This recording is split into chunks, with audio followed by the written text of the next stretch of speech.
हे बच्चों, how are you? Chemistry in minute से एक बार फिर से आपका स्वागत। आज हम लोग पढ़ने जा रहे हैं केमिकल बॉन्डिंग। केमिकल बॉन्डिंग एक इंपॉर्टेंट चैप्टर है। इनफैक्ट केमिस्ट्री ही शुरुआत केमिकल बॉन्डिंग से होती है। अभी तक 11th में आपने पहला चैप्टर पढ़ा, मोल कंसेप्ट या some basic concept of chemistry. उसमें क्या था? There was a application of mass in chemistry. Structure of atom purely physics का कंसेप्चुअल है। बट केमिकल बॉन्डिंग एक ऐसा टॉपिक है, एक ऐसा चैप्टर है जो बच्चों आपको पूरी केमिस्ट्री में, स्पेशली ऑर्गेनिक केमिस्ट्री में बहुत बड़ा इसका रोल है। You cannot understand organic chemistry without knowing well chemical bonding. पूरी केमिस्ट्री ऑर्गेनिक केमिकल बॉन्डिंग के बाद ही समझ में आएगी, इसलिए इसको बहुत अच्छे से हम लोग समझेंगे। अच्छा बच्चों, स्टार्ट करने से पहले एक बात बताओ, बॉन्ड होता क्या है? केमिकल बॉन्डिंग टॉपिक है हमारा, केमिकल बॉन्डिंग।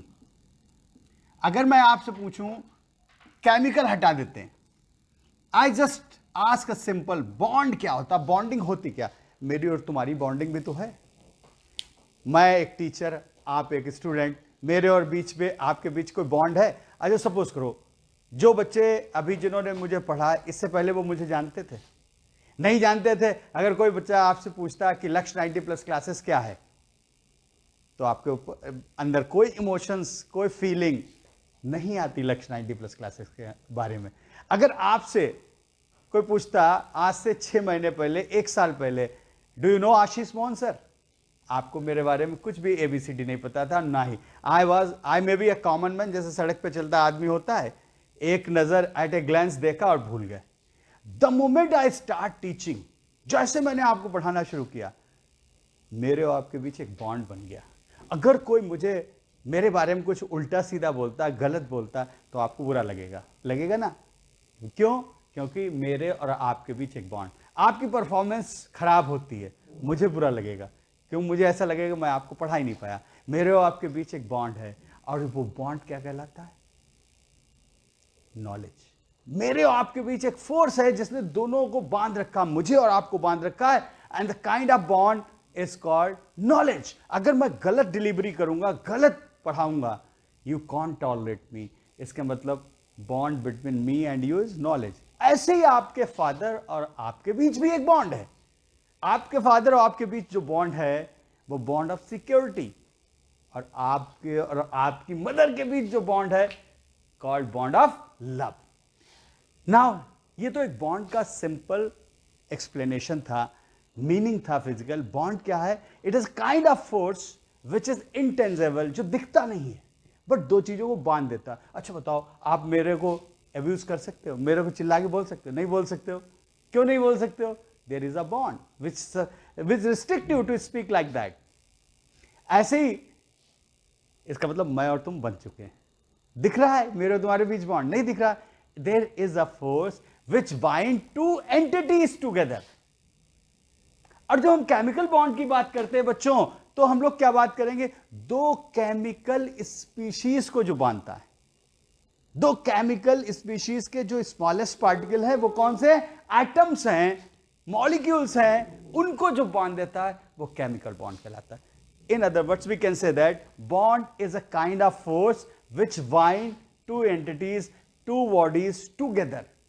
केमिकल बॉन्डिंग की बात करेंगे, bond is a kind of force which bind two atoms together. Got it? अब बॉन्ड के बारे में तो पता लग गया। बॉन्ड इज, मैं लिखे देता हूं, bond is a kind of force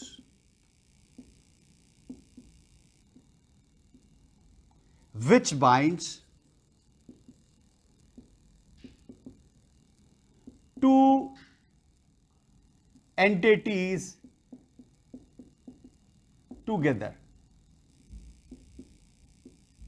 अगर मैं केमिकल बॉन्ड की बात करूंगा, chemical bond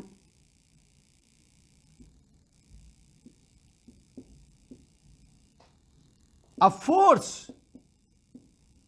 which binds what? Which binds two atoms together, two or more कर देता हूं। 2 or more atoms together. So what do we conclude? Bond a kind of force.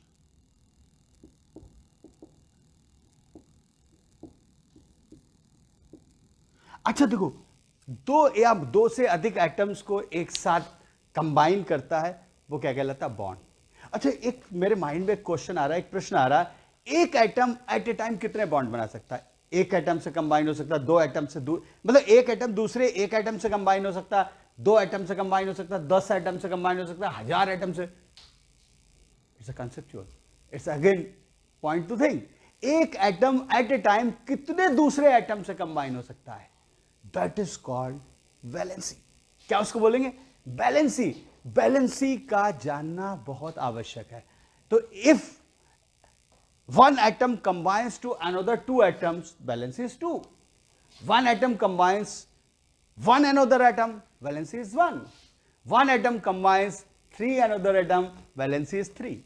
For an example, अगर मैं आपसे कहता हूं हाइड्रोजन कितने दूसरे हाइड्रोजन एटम के साथ कंबाइन करेगा, या किसी और दूसरे एटम के कितने एटम के साथ कंबाइन करेगा? एक हाइड्रोजन दूसरे किसी एक ही एटम के साथ कंबाइन हो सकता है. जैसे फॉर एन एग्जांपल, हाइड्रोजन के साथ बॉन्ड बनाएगा.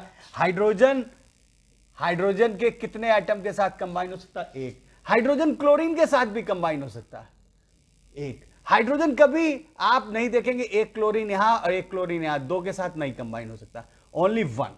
तो इसकी वैलेंसी क्या हो गई? 1. Valency is combining capacity.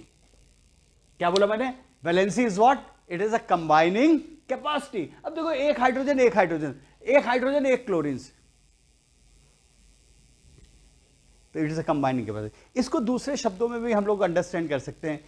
अच्छा, हाइड्रोजन की बात हो गई. अगर हम सपोज करो यहां पे एक ऑक्सीजन ले लेते हैं, ऑक्सीजन की वैलेंसी कितनी? या मैं आपसे पूछता हूं मैग्नीशियम की वैलेंसी कितनी? इसको अंडरस्टैंड करने के लिए थ्योरेटिकल डेफिनेशन रखी गई कि कोई भी एलिमेंट कितने हाइड्रोजन के साथ कंबाइन हो रहा है. ध्यान देना, कोई भी एलिमेंट कितने दूसरे हाइड्रोजन के साथ कंबाइन हो रहा है, वो उसकी वैलेंसी कहलाएगी. या कोई भी एलिमेंट कितने क्लोरीन के साथ कंबाइन हो रहा है. याद रखना बच्चों, बहुत important. How many hydrogen combines to the particular element, specific element, that is called the valency of that specific element. कोई भी एलिमेंट के कितने हाइड्रोजन के साथ कंबाइन हो रहा है, या कोई भी एलिमेंट कितने क्लोरीन के साथ कंबाइन हो रहा है, वो उसकी वैलेंसी कहलाती है. फॉर एन एग्जाम्पल, मैं यहां पे एक एग्जाम्पल लेता हूं बच्चों, that will help you lot. Suppose करो मैंने यहां पे ऑक्सीजन रखा, O2 हाफ मॉलिक्यूल, और ये हाइड्रोजन के साथ कंबाइन होकर वाटर बना रहा है. अगर मैं आपसे पूछता हूं what is the valency of oxygen, तो यहां पे दो हाइड्रोजन के साथ कंबाइन हो रहा, वैलेंसी इज 2. अगर मैंने यहां मैग्नीशियम ले लिया, magnesium is combining with chlorine to give you MgCl2. If I ask you what is the valency of magnesium, you will say sir 2, क्योंकि ये दो क्लोरीन के साथ कंबाइन हो रहा. कितनी हुई? 2, क्योंकि ये दो क्लोरीन के साथ कंबाइन हो रहा. दैट मीन्स बॉन्ड क्या है? Kind of force which binds to atoms together. Valency क्या है? It's a combining capacity. Valency के बारे में बच्चों हम लोग बोलेंगे कि कोई आपसे पूछता, क्लास 9th में आपने पढ़ा होगा, इसलिए इसको हम लोग पहले से ही जानते हैं. Valency combining capacity.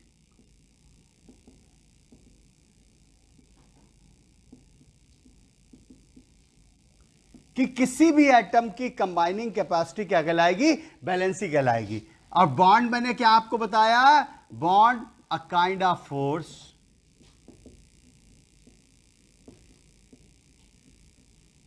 Which binds two atoms together, 2 or more atoms, 2 or more atoms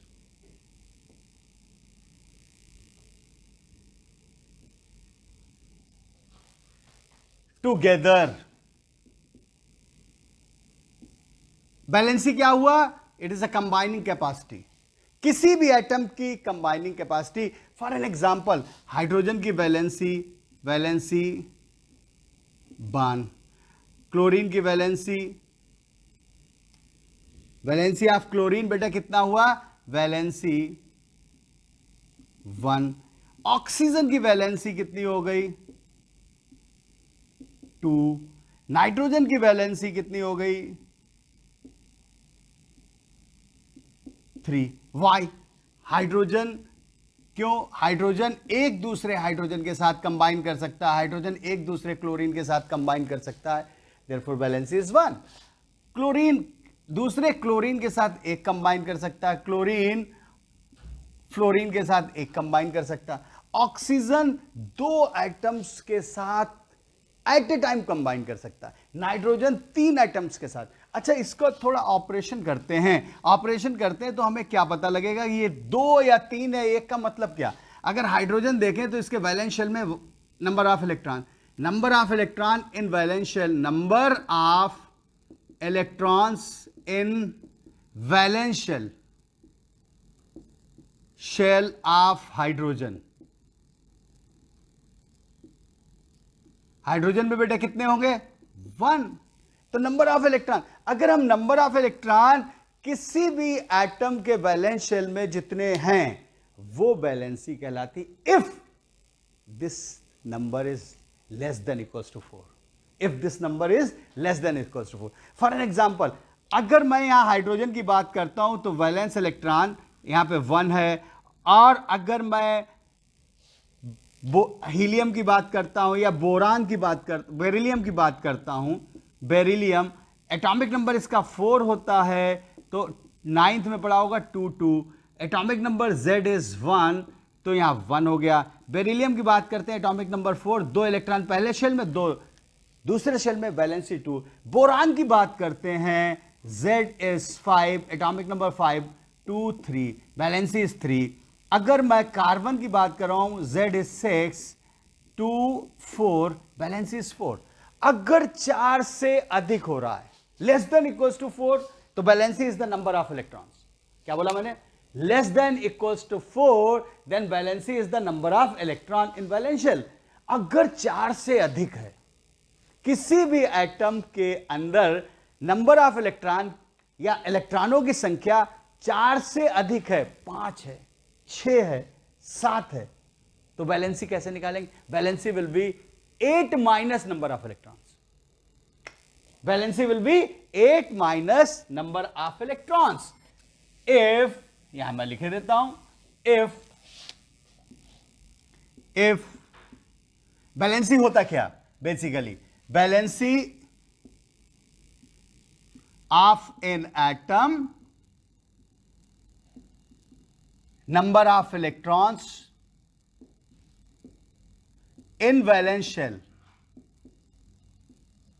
shell and number of electrons should be less than equals to 4.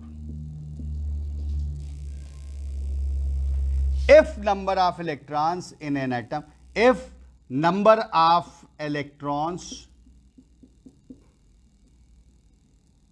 in an atom are more than 4,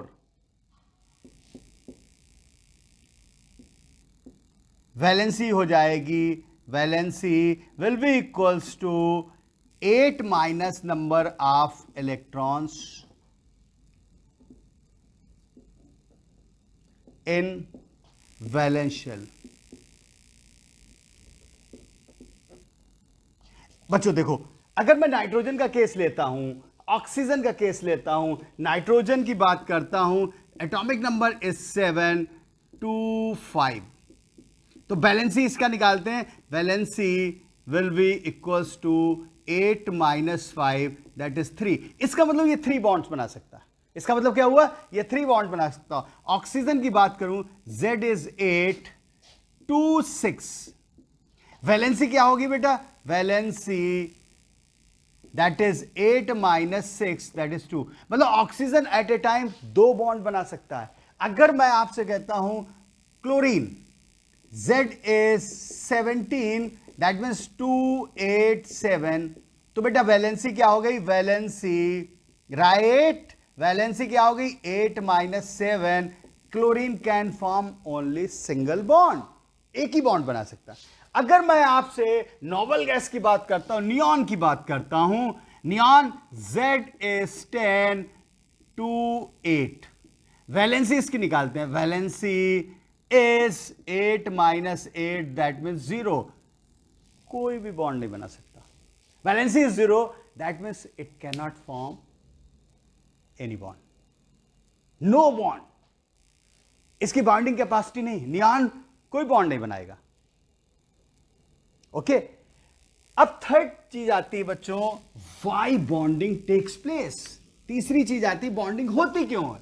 पहली चीज bond क्या था, दूसरी चीज कोई भी atom कितने bond बना सकता है, तीसरी चीज कि क्यों बॉन्ड बनाएगा, आप क्यों बॉन्ड बनवाएंगे दो एटम्स के बीच, बहुत इंपॉर्टेंट। पहली चीज आपने क्या पढ़ी, what is bond, it's combining, what is bond, it's a kind of force जो दो चीजों को बांधता है। दूसरी चीज क्या पढ़ी, valency, valency is combining capacity, एक एटम एट ए टाइम कितने दूसरे एटम के साथ ज्वाइन कर सकता है, कंबाइन कर सकता है, दैट इज वैलेंसी। तीसरी चीज वाई बॉन्डिंग टेक प्लेस। अच्छा, why chemical bonding takes place. Chemical bond बनता क्यों, अब देखो इसके दो कारण हैं। पहला कारण है first to complete octet. Valence shell में 8 इलेक्ट्रॉन्स को कंप्लीट करना है, एक्सेप्ट हाइड्रोजन। एक्सेप्ट हाइड्रोजन का मतलब हाइड्रोजन में तो केवल 2 इलेक्ट्रॉन होंगे, हाइड्रोजन में कितने, 2 इलेक्ट्रॉन, उसे ड्यूप्लेट बोलते हैं।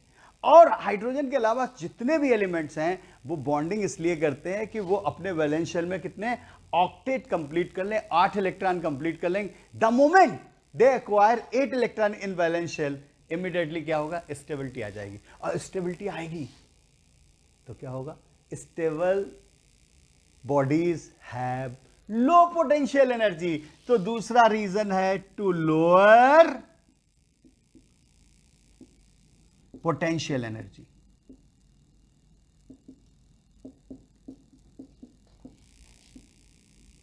पोटेंशियल एनर्जी को घटाना है। अच्छा, ये बातें मैं आपको बताता हूं, इसका एग्जांपल लेता हूं। इसके लिए हम लोग लुईस डॉट स्ट्रक्चर में चलते हैं। लुईस डॉट स्ट्रक्चर मतलब सपोज करो ऑक्सीजन है, इसका एटॉमिक नंबर 8 है, तो इसका इलेक्ट्रॉनिक कॉन्फ़िगरेशन क्या है, 2 6, 6 इलेक्ट्रॉन इसके वैलेंस शेल में है। तो बेटा देखो, इस एक ऑक्सीजन के पास 6 electron, 2 electrons are here, 2 electrons are here, 2 electrons are here. दूसरा ऑक्सीजन यहां पर आया, इसके पास भी बैलेंस शेल में 6 इलेक्ट्रॉन्स हैं। इसने क्या किया, इसके साथ 2 इलेक्ट्रॉन की शेयरिंग कर ली, इसका ऑक्टेट कंप्लीट हो गया। इसने भी 2 इलेक्ट्रॉनों की शेयरिंग कर ली, इसका ऑक्टेट भी कंप्लीट हो गया। तो why, there was a reason कि इसको भी अपना ऑक्टेट कंप्लीट करना था, इसको भी अपना ऑक्टेट कंप्लीट करना, दोनों ने क्या किया, शेयरिंग कर ली। 2 इलेक्ट्रॉन इसके इसने ले लिया और 2 इलेक्ट्रॉन इसके उसने ले लिया, इंटरचेंज कर लिया इलेक्ट्रॉनों का, बॉन्ड बन गया। ऐसे अगर मैं यहां पे एक और लिखता हूं, ऑक्सीजन के पास 6 इलेक्ट्रॉन्स हैं, एक इलेक्ट्रॉन ये रख दिया, एक इसने हाइड्रोजन के साथ अगर बॉन्ड बनाना है तो कितने हाइड्रोजन चाहिए, 2 हाइड्रोजन, क्योंकि इसकी वैलेंसी 2। इसने हाइड्रोजन को एक इलेक्ट्रॉन दे दिया, हाइड्रोजन का ड्यूप्लेट कंप्लीट। इसने इसको हाइड्रोजन को दे दिया, ड्यूप्लेट कंप्लीट। और हाइड्रोजन ने भी साइमल्टेनियसली इसको अपने इलेक्ट्रॉन दे दिया, ऑक्टेट इज कंप्लीटेड। तो दोनों का काम चल गया। 1 इलेक्ट्रॉन विद हाइड्रोजन अनस्टेबल, तो उसे एक इलेक्ट्रॉन और चाहिए, तो to complete first shell, first shell में 2 ही इलेक्ट्रॉन हो सकते हैं। तो उसने क्या किया, ऑक्सीजन से एक्सचेंज कर लिया, अपना दे दिया फॉर इंस्टेंट और उसका ले लिया फॉर इंस्टेंट। दोनों के पास क्या हो गए, ऑक्सीजन के पास 8 हो गए, हाइड्रोजन के पास 2 हो गए। जब ये प्रोसेस होती है, स्टेबिलिटी बढ़ती है, तो पोटेंशियल एनर्जी घटती है। पोटेंशियल एनर्जी कर्व को हम लोग पढ़ते हैं। What is the potential energy curve. देखिए बच्चों, मैंने यहां पे y एक्सिस लिया, यहां पे x एक्सिस लिया। This is x axis, and this is Y axis. समझते हैं पोटेंशियल एनर्जी को। अब देखो यहां पे पोटेंशियल एनर्जी लिखते हैं और यहां पर डिस्टेंस लिख देते हैं बिटवीन टू एटम्स। दो एटम जब इनफाइनाइटली लार्ज डिस्टेंस पे हैं, दो एटम्स एक दूसरे से बहुत दूर पे हैं, there is no kind of attractive forces are working. उन दोनों के बीच कोई भी अट्रैक्टिव फोर्स नहीं लगेंगे, तो क्या होगा, पोटेंशियल एनर्जी यहां जीरो होगी। When they are as they are coming closer to each other, जैसे जैसे दो एटम्स एक दूसरे से पास आते जाएंगे, अट्रैक्टिव फोर्सेस क्या होते जाएंगे, बढ़ते जाएंगे। जैसे जैसे अट्रैक्टिव फोर्सेस बढ़ेंगे वो और एक दूसरे के करीब आएंगे, और अट्रैक्टिव फोर्स बढ़ेंगे, पोटेंशियल एनर्जी घटेगी। जब वो इनफाइनाइटली लार्ज डिस्टेंस पे, potential energy zero, potential energy zero, और जीरो से घटेगी तो नेगेटिव होती जाएगी, और एक ऐसी वैल्यू आएगी जहां पे मिनिमम पोटेंशियल एनर्जी होगी और उसके बाद सडनली अपराइज कर जाएगी। पोटेंशियल एनर्जी क्या हो जाएगी, सडनली क्या करेगी, शूट कर जाएगी और वाई एक्सिस के पैरेलल हो जाएगा। The curve will be parallel to Y axis. अच्छा, इसको जरा मैं आपको दूसरे तरीके से समझाता हूं। सपोज करिए एक एटम ये है और उसका ये न्यूक्लियस है और ये उसका इलेक्ट्रॉन क्लाउड है। ट्राई टू अंडरस्टैंड बच्चों, दिख रहा है जी, ये डेंस, ये डार्क कलर है, this is electron cloud of an atom, और ये दूसरा एटम है जिसका न्यूक्लियस ये इलेक्ट्रॉन क्लाउड्स ये हो गया। अब देखो बच्चों, जब इलेक्ट्रॉन क्लाउड्स और दो एटम्स एक दूसरे की तरफ अप्रोच कर रहे हैं तो इनके बीच रिपल्सिव फोर्सेस आर, लेकिन इस इलेक्ट्रॉन क्लाउड और इस न्यूक्लियस के बीच अट्रैक्टिव फोर्सेस है। If you look at here, यहां पे क्या है, ये अट्रैक्शन है। ऐसे इस इलेक्ट्रॉन क्लाउड और इस न्यूक्लियस के बीच क्या अट्रैक्टिव फोर्सेस हैं।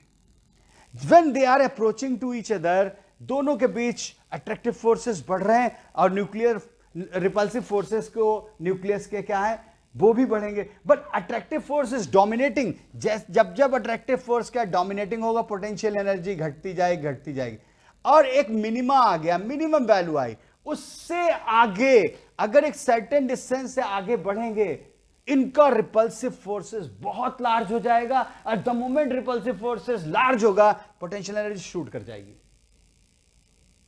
पोटेंशियल एनर्जी क्या कर जाएगी, शूट कर जाएगी, एकदम अपराइज करेगी। अच्छा देखो बेटा, ये जो मिनिमम है, ये जो डिस्टेंस है दोनों एटम्स के न्यूक्लियाई के बीच की डिस्टेंस, इसे बॉन्ड लेंथ कहेंगे। क्या बोलेंगे, बॉन्ड लेंथ। दोनों एटम्स के बीच जो बॉन्ड बनेगा उसकी लेंथ कहलाएगी। और जो जीरो से पोटेंशियल एनर्जी घटी है, इसको बोलते हैं बॉन्ड एनर्जी। बेटा इसको क्या बोलेंगे, बॉन्ड एनर्जी। जितनी जीरो से नेगेटिव जाएगी उतनी अमाउंट ऑफ एनर्जी क्या होगी, रिलीज होगी। क्या होगी, the same amount of energy releases. जब भी दो बॉन्ड बनते हैं, दो एटम्स कंबाइन करते हैं, तो क्या होता है, एनर्जी रिलीज होती है। क्यों रिलीज होती है, क्योंकि पोटेंशियल एनर्जी जीरो से नीचे जा रही। जब तक रिपल्सिव फोर्सेस डोमिनेट नहीं करते हैं, तो gap is the amount of energy released. The gap which is the amount of energy release, ये अमाउंट ऑफ एनर्जी रिलीज करेगा, तो ये कहलाती है बॉन्ड एनर्जी। और इसको लेटर जब आप थर्मोडायनामिक्स पढ़ लेंगे तो डेल्टा एच, बॉन्ड एंथैल्पी बोलेंगे। क्या बोलेंगे, बॉन्ड एंथैल्पी। अगर आपको दो एटम्स के बीच बॉन्ड ब्रेक करना, तो सेम अमाउंट ऑफ एनर्जी आपको उनको प्रोवाइड करनी पड़ेगी, तब बॉन्ड ब्रेक करेगी। जितना रिलीज होगी उतनी आपको क्या करना पड़ेगा, प्रोवाइड करना पड़ेगा। तो delta H enthalpy of formation of bond, delta H F not बोलते हैं, enthalpy of formation of bond. क्या बोलेंगे, enthalpy of formation of bond.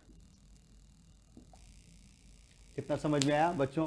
ये अगर अच्छा से समझ में आया, अगले वीडियो में मैं इसको और एक्सप्लेन करने जा रहा हूं, कितने टाइप के बॉन्ड्स हैं, आयनिक बॉन्ड क्या है, इलेक्ट्रोवैलेंट बॉन्ड क्या है, कोवैलेंट बॉन्ड क्या है, कोऑर्डिनेट कोवैलेंट बॉन्ड क्या है, मॉलिक्यूलर बॉन्ड क्या है, एंड हाइड्रोजन बॉन्ड क्या। All this description you will get in the next video.